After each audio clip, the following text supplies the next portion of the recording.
A few moments later. সেই ঝড়, ওইদিকের আকাশটা দেখো গাইস, সেই লেভেলের ঝড় উঠেছে। আর এদিকে আমার চুলটুল উড়ে পুরো একাকার। উফ, সাংঘাতিক ঝড় উঠেছে। বিকেল 5টা বাজে, এইরকম মেঘ, এইরকম তোমরা দেখতে পাচ্ছ। আমার তো এই ওয়েদার এতটাই ভালো লাগে যে কি বলবো। বৃষ্টি পড়া অলরেডি শুরু হয়ে গেছে, তো আমার খুব ভালো লাগছে ভিজতে। এই ওয়েদারটা এতটাই ভালো লাগে যে কি বলবো, মানে বলে বোঝানো যায় না যে এই ওয়েদারটা যে কার ভালো না লাগে। উফ, সেই লেভেলের ঝড় উঠেছে।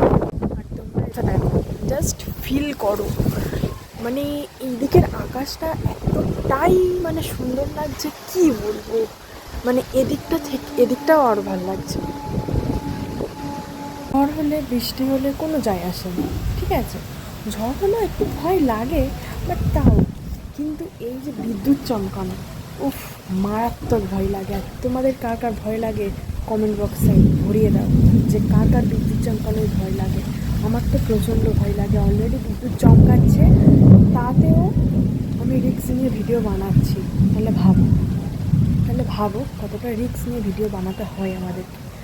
তো চলো নিচে যাই, মা কি রান্না করছে দেখি। এই ওয়েদারে এই ওয়েদারে একটু তো ভালো কিছু খেতেই হবে, তাই না? তো ভালো কিছু কিছু খাওয়ার জন্য প্ল্যান করতে হবে। তো চলো মা দেখি নিচে কী করছে, আর যদি ভালো কিছু হয় তোমাদের সাথে শেয়ার করবো অবশ্যই, ঠিক আছে? তো আপাতত এই পর্যন্ত, টাটা।